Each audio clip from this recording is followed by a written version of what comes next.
الرجيم بسم الله الرحمن الرحيم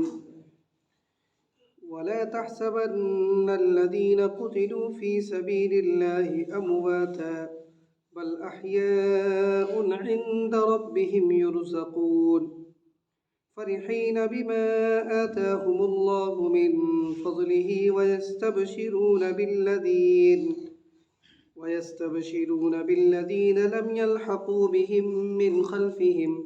ألا خوف عليهم ولا هم يحزنون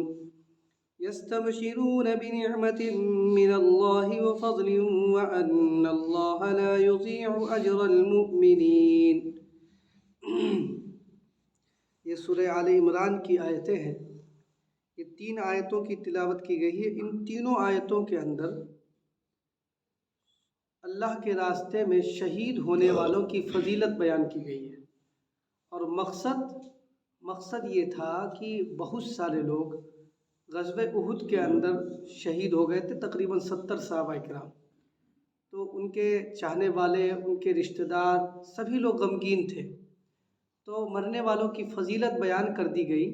تاکہ زیادہ غم نہ کریں۔ تسلی دی ہے اللہ رب العزت نے اس کے ذریعے سے۔ اللہ تعالیٰ فرماتے ہیں، اے مخاطب، تو جو لوگ اللہ کی راہ میں قتل کیے گئے ان کو مردہ مت خیال کر، بلکہ وہ تو زندہ ہیں، اپنے پروردگار کے مقرب ہیں، ان کو رزق بھی ملتا ہے، وہ خوش ہیں اس چیز سے جو ان کو اللہ تعالیٰ نے اپنے فضل سے عطا فرمائی، اور جو لوگ ان کے پاس نہیں پہنچے، ان سے پیچھے رہ گئے ہیں، ان کی بھی اس حالت پر وہ خوش ہوتے ہیں کہ ان پر بھی کسی طرح کا خوف واقع ہونے والا نہیں اور نہ مغبون ہوں گے۔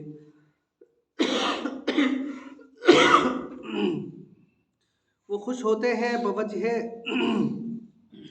نعمت و فضل خداوندی کے، اور اس وجہ سے کہ اللہ تعالیٰ اہل ایمان کا اجر ضائع نہیں فرماتے۔ سب سے پہلی فضیلت اللہ رب العزت نے یہ بیان فرمائی ہے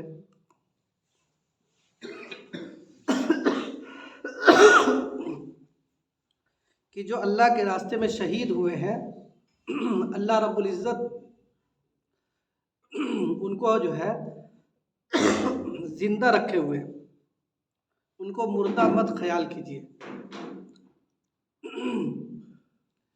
ہم اور آپ دیکھتے ہیں کہ جو شخص بھی اللہ کے راستے میں شہید ہوتا ہے،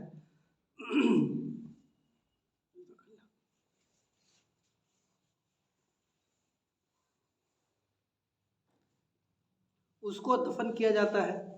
اس کی بھی روح پرواز کرتی ہے، ہم اپنی آنکھوں سے دیکھتے ہیں۔ تو اللہ رب العزت کیا کہہ رہا ہے کہ ان کو مردہ مت خیال کیجیے،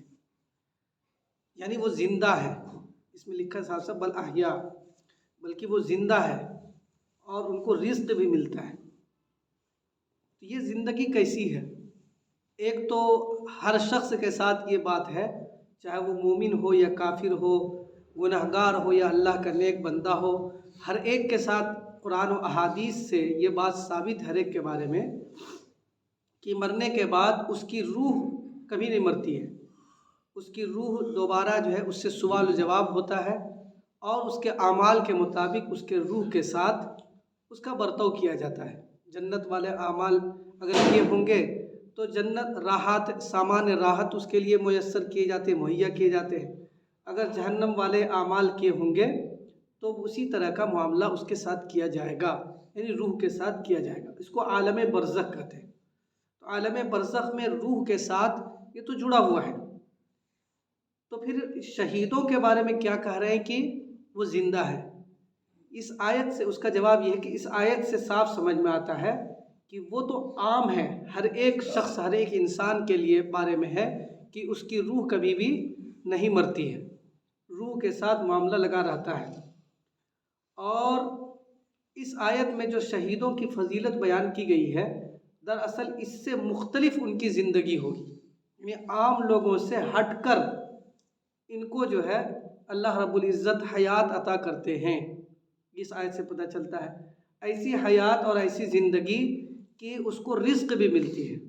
اس کو روزی بھی ملتی ہے، اس کو کھانا پینا بھی ملتا ہے، جنت کا جو بھی ہے سامان وہ سب ملتا ہے اس کو۔ تو یہ فضیلت ہے عام لوگوں سے ہٹ کر۔ عام لوگوں کے ساتھ معاملہ یہ ہے کہ حساب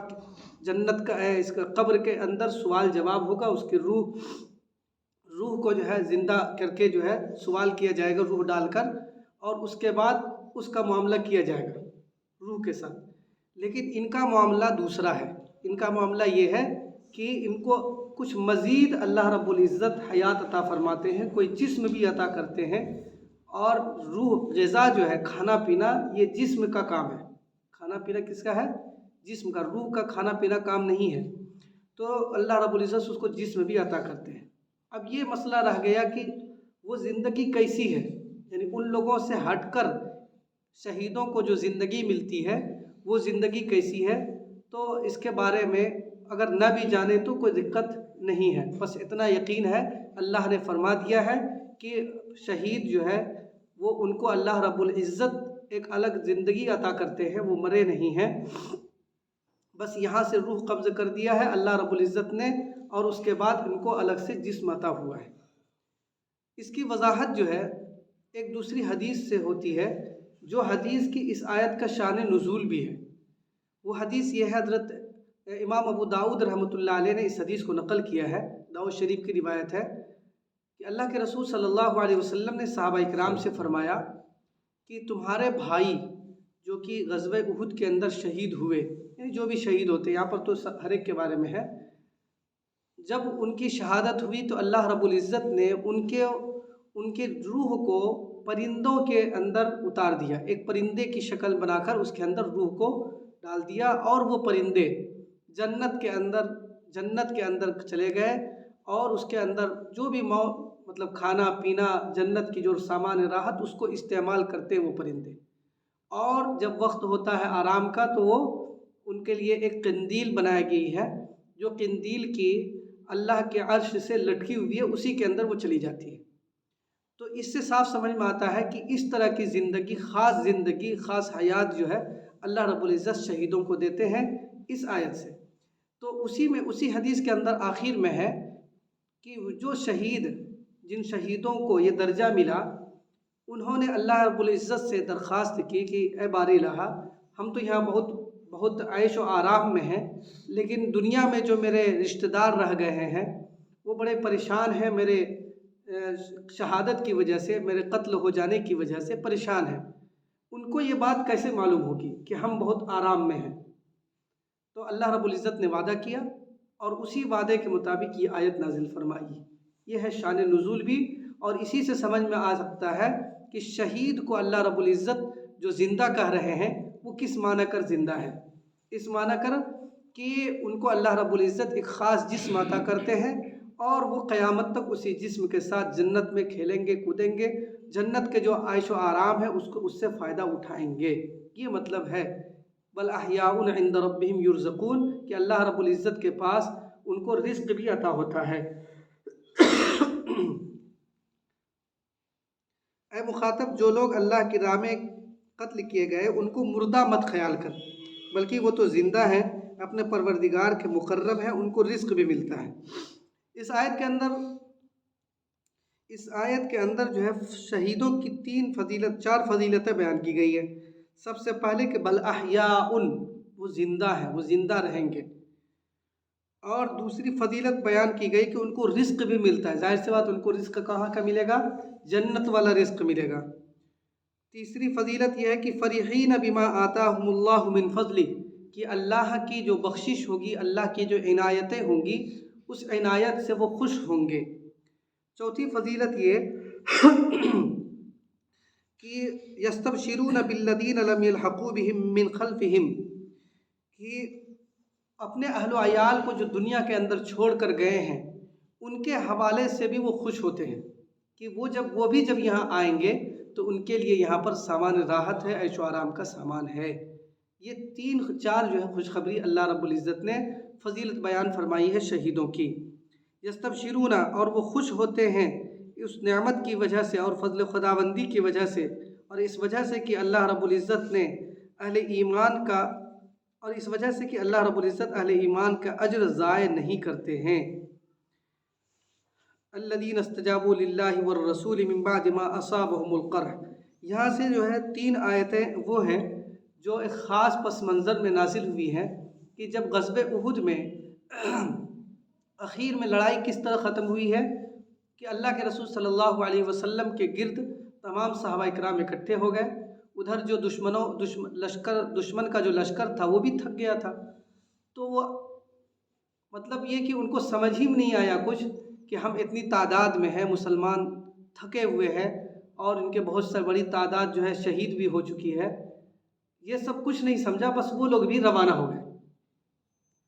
جب وہ روانہ ہو گئے دشمن کا لشکر، تو بعد میں تھوڑا دور جانے کے بعد ان کو احساس ہوا کہ ان سے غلطی ہو گئی، یہ تو مسلمان تھوڑے سے بچے تھے، ویسے بھی تھوڑے تھے، اب بہت زخمی ہو گئے تھے، بہت زیادہ 70 صحابہ کرام شہید ہو گئے تھے، بڑے بڑے بہادر شہید ہو گئے تھے، بس مٹھی بھر چند لوگ رہ گئے تھے، ان کی تعداد تو ویسے بھی 3000 تھی، تھوڑے موڑے لوگ شروع میں جو ہے ان کے قتل ہوئے تھے، تو کیوں ہم لوگوں نے چھوڑ دیا ان کو، مسلمان کا کام تمام ہی کر دیتے، آج قصہ ہی ختم ہو جاتا۔ یہ اس وقت احساس نہیں ہوا، بلکہ راستہ جب چلے تھوڑا دور جانے کے بعد ابو سفیان جو اس وقت مسلمان نہیں ہوئے تھے، ان کو احساس ہوا اور لوگوں کو بھی کہ ہم لوگوں نے غلطی کی، لاسٹ میں کام تمام کر دیتے، حالانکہ یہ اللہ کی طرف سے ہے یہ سب، تو کام تمام کر دیتے۔ اب انہوں نے ارادہ بنایا کہ ہم لوگ دوبارہ جو ہے چل کر مدینہ پر اور جو لوگ وہاں ٹھہرے ہوئے ہیں ان پر حملہ کرتے ہیں۔ تھوڑا دور جانے کے بعد ادھر اللہ کے رسول صلی اللہ علیہ وسلم کو وحی کے ذریعہ معلوم ہو گیا کہ ایسا ارادہ بنا رہے ہیں، تو اللہ کے رسول صلی اللہ علیہ وسلم نے صحابہ اکرام سے کہا بھائی مشرکین کے تعاقب میں اور ان کے پیچھا کرنے کے لیے کون کون تیار ہے؟ حالات دیکھیے، حالات یہ ہے کہ 70 لوگ شہید ہو چکے ہیں، بڑے بڑے جو نامور مجاہد حضرت حمزہ اور بھی کئی صحابہ اکرام، حضرت مصعب بن عمیر جو بڑے اونچے درجے کے صحابہ اکرام تھے، وہ لوگ شہید ہو چکے تھے، اور جو موجود تھے وہ بھی بہت کسی کے جسم پر 10 11 تیروں کے نشانات تھے، کوئی چل نہیں پا رہا تھا، پھر بھی اللہ کے رسول صلی اللہ علیہ وسلم نے فرمایا کہ کون کون ہمارے ساتھ ان لوگوں کے تعاقب اور پیچھا کرنے کے لیے چلنا ہے، اقدام کرنا ہے، وہ یہ نہ سمجھ لیں کہ ہم لوگ جو ہے اس ہمت نہیں رہ گئی ہے، یہ نہ سمجھیں، ان کو طاقتور دکھلانا ہے اپنے آپ کو۔ تو تمام کے تمام صحابہ اکرام جو ہے تیار ہو گئے کہ یا رسول اللہ ہم چلیں گے۔ اس میں اللہ رب العزت نے بیان کی ہے کہ ان کو زخم لگنے کے بعد بھی اللہ اور اس کے رسول کی بات پر ان لوگوں نے لبیک کہا۔ اللہ رب العزت نے اس چیز کو ذکر کیا کہ اتنے شدید طور پر زخمی ہیں سب کے سب، اور ہمت بھی جواب دے رہی، لیکن اللہ اور اس کے رسول نے جب ایک مرتبہ آواز اٹھائی کہ چلنا ہے، تو سب کے سب صحابہ اکرام تیار ہو گئے کہ ہاں ٹھیک ہے، ہم تعاقب کے لیے جائیں گے۔ چنانچہ صحابہ اکرام کے ساتھ اللہ کے رسول نکلے۔ اب وہ تھوڑے دور جانے کا ایک جگہ ہے مقام حمراء الاسد، ایک علاقہ ہے جو مدینہ منورہ سے 8 میل کے فاصلے پر ہے، وہاں تک اللہ کے رسول صلی اللہ علیہ وسلم نے تعاقب کیا، پیچھا کیا ان کا، اور نعیم ابن مسعود وہ آ رہے تھے، تو اس نے آ کر بتایا صحابہ کرام کو کہ ابو سفیان جو ہے اپنے لشکر کو دوبارہ لا کر آپ لوگوں پر حملہ کرنے والے ہیں۔ تو اب ہم لوگ یا کمزور ایمان والے ہوتے تو کیا حال ہوتا؟ بھائی ایک تو ہم اتنی کم تعداد میں ہے، 200 کی تعداد میں شاید لوگ گئے تھے، اور اتنی بڑی تعداد ہے، ہم سب کے سب زخمی ہیں، خود اللہ کے رسول صلی اللہ علیہ وسلم زخمی ہیں، تو اللہ اس وقت انہوں نے سب بیک زبان کہا کہ ہم ابو سفیان کی طاقت، ان کی لشکر کی طاقت کو کچھ نہیں جانتے، حسبنا اللہ ونعم الوکیل، قرآن نے اس کو نقل کیا ہے کہ ہمارے لیے صرف اللہ کافی ہے اور وہ بہترین کارساز ہے۔ نتیجہ کیا نکلا؟ نتیجہ یہ نکلا کہ اللہ رب العزت نے پھر اتنے زخم شدہ جو لشکر تھا مسلمانوں کے قلیل تعداد، اسی کے ذریعہ سے کافروں کے دل میں رعب ڈال دیا، ڈر ڈال دیا، اور اس کی وجہ، اس کے لیے اسباب بھی اللہ رب العزت نے مہیا کر دیا۔ ایک شخص مدینہ منورہ سے جو مسلمان نہیں تھا، اس جانب گزرا، ابو سفیان کے لشکر سے ملاقات ہوئی، تو اس نے ابو سفیان کے لشکر کو ڈرایا کہ تم یہ کسی غلط فہمی میں مت رہنا، میں حمراء الاسد پر ایک بہت بڑی فوج دیکھ کر آ رہا ہوں، چونکہ مسلمان تو نہیں تھا، لیکن اتنا تھا کہ ان کا قبیلہ مسلمانوں کے قبیلے سے ملا ہوا تھا، اور ایک معاہدہ تھا، ایک ڈیل تھا کہ ہم دونوں آپس میں میل محبت کے ساتھ رہیں گے۔ تو اس نے ابو سفیان کے اور ان کے لشکر کو خوب ڈرایا کہ وہ لشکر جرار اور بہت ساز و سامان کے ساتھ تیار ہے، کبھی یہ والی غلطی مت کرنا کہ چلے جانا مقام حمراء الاسد پر ان کے لیے حملہ کرنے کے لیے۔ یہ سب کی وجہ سے اور اللہ طرفی جو ہے کچھ چیزیں ایسی ہوئی کہ ابو سفیان اور ان کے لشکر کے دلوں کے اندر روب بیٹھ گیا اور وہ سیدھا جو ہے مکہ روانہ ہو گیا۔ پھر اللہ رب العزت نے اس کی تعریف کی ہے، صحابہ کرام کے جذبات کی،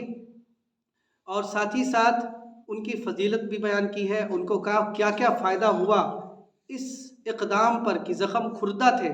زخمی تھے، پھر بھی جو ہے اللہ اس کے رسول کی بات پر لبیک کہہ دیا۔ اس پر 3 انعام ملا۔ ایک تو یہ کہ لڑائی کی نوبت نہیں آئی، یہ بہت بڑا انعام ہے، لڑائی نہیں لڑنی پڑی، یہ بھی ایک انعام ہے۔ دوسرا یہ ہے کہ دشمنوں کے دل میں رعب ڈال دیا، اور ایک یہ ہے کہ وہاں پر ایک بازار لگتا تھا، اس بازار میں بھی کچھ تجارت وغیرہ کر لیا تو کچھ دنیاوی فائدہ بھی حاصل ہو گیا۔ اور تیسرا فائدہ یہ ہوا کہ اللہ رب العزت نے اپنی رضامندی نصیب فرمائی۔ جن لوگوں نے اللہ اور اس کے رسول کے کہنے کو قبول کر لیا بعد اس کے کہ ان کو زخم لگا تھا، زخمی تھے، ہر ایک زخمی تھا، ان لوگوں میں جو نیک اور متقی ہیں ان کے لیے اجر عظیم ہے، ثواب عظیم ہے۔ اتنا بڑا وعدہ ہے صحابہ کرام کے لیے۔ یہ ایسے لوگ ہیں کہ لوگوں نے ان سے کہا، وہی بتا رہے مولانا ابن مسعود نے صحابہ کرام کو آ کے ڈرایا، لوگوں نے کیا کہا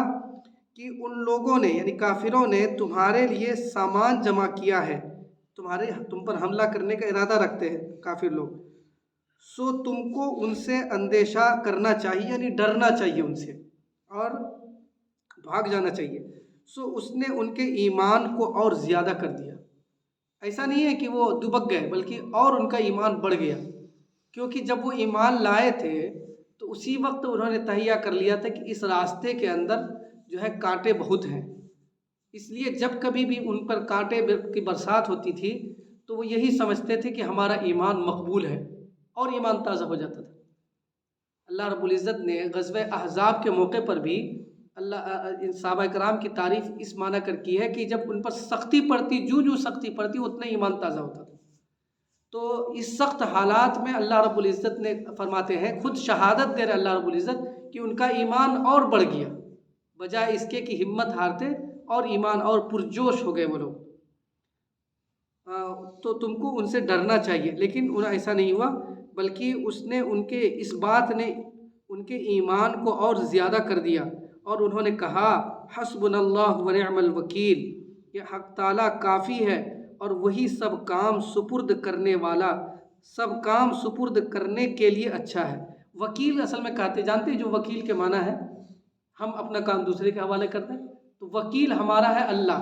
یعنی ہمارا جتنا بھی کام ہے، ہم پر حملہ ہو تو بچاؤ کرنا ہے، سارا کام جو ہے ہم اللہ کے حوالے کر دیا، اور جتنے بھی وکیل ہو سکتے ہیں ان میں سب سے بڑا اچھا وکیل جو ہے ونعم الوکیل، سب سے اچھا وکیل اللہ رب العزت ہے، ہمارے سارے کے سارے کام جو ہے اسی کے حوالے ہیں۔ تو یہ شاندار جملہ ہے حسبنا اللہ ونعم الوکیل، اس کو یاد رکھنا چاہیے۔ ہمارے مشائخ بزرگان دین صحابہ کرام بھی خاص جب حالات آتے تھے تو یہی جملہ کہتے تھے، حسبنا اللہ ونعم الوکیل، حسبنا اللہ ونعم الوکیل، اس کا ورد بھی کرتے تھے۔ بزرگان دین کے یہاں بھی جو ہے خانقاہوں میں اس کی بھی ضربیں لگائی جاتی ہیں۔ اس سے انسان کے اندر توکل آتا ہے، جب انسان کو مصیبتیں آ کے گھیر لیں، انسان پر سخت حالات آ جائیں، تو اس وقت انسان کو چاہیے کہ اس کو 1000 مرتبہ 1000 2000 جتنا بھی ہو سکے اس کو پڑھے، تو اس کی برکت سے اللہ رب العزت جو ہے اس مصیبت کو، اس ٹینشن کو دور کر دیں گے۔ حسبنا اللہ ونعم الوکیل صرف اس کو دور ہی نہیں کریں گے، بلکہ ایک ذکر ہے یہ، اور ذکر کا جو ثواب ہے وہ ثواب بھی ملے گا۔ صحابہ کرام کے بارے میں ہے کہ وہ ہر خاص موقعوں پر اس کو پڑھتے تھے۔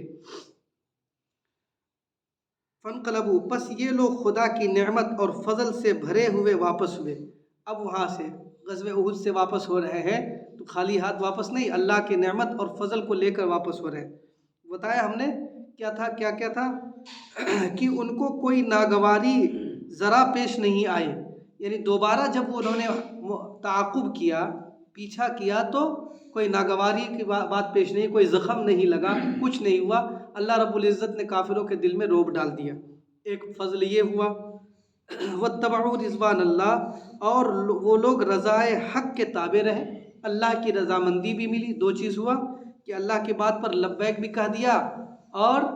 اتنا ہی ثواب مل گیا، ہم کو کچھ ملا، کچھ زخم وغیرہ بھی نہیں ملا۔ اور تیسرا ایک فائدہ بتایا تھا کہ وہاں پر ایک مارکیٹ بازار بھی لگتا تھا، کوئی آبادی ہوگی بڑی، اس سے جو ہے ان لوگوں نے، صحابہ کرام نے کچھ تجارت وغیرہ بھی کیے، اور اللہ تعالیٰ بڑا فضل والا ہے۔ انما ذالکم الشیطان، اس سے زیادہ کوئی بات نہیں۔ اچھا، جو آدمی ڈرا رہا تھا، جو لوگ ڈرا رہے تھے کافروں سے، ان کو اللہ رب العزت نے شیطان کہا ہے کہ وہ شیطان ہے جو کہ اپنے چیلے چپاٹوں سے جو ہے مسلمانوں کو، ایمان والوں کو ڈرا رہے تھے، لیکن ایمان والے ڈرے نہیں۔ اس سے زیادہ کوئی بات نہیں کہ یہ شیطان ہے کہ اپنے دوستوں سے ڈراتا ہے، سو تم ان سے مت ڈرنا اور مجھ سے ہی ڈرنا۔ اللہ سے ڈرنے کا مطلب، اللہ سے ڈرنے کا مطلب ہے کہ اس کے جو ناراضگی والے کام ہیں اس سے بچا جائے۔ اللہ سے ڈرنے کا یہی مطلب ہے۔ اگر تم ایمان والے ہو، اللہ رب العزت ہم سب کو عمل کی توفیق عطا فرمائے، صحابہ اکرام کے نقش قدم پر چلائے۔ سبحان اللہ وبحمدہ، سبحانک اللہم وبحمدک، نشہد ان لا الہ الا انت، نستغفرک ونتوب الیک۔ سبحان ربک رب العزت عما یصفون، وسلام علی المرسلین، والحمد للہ۔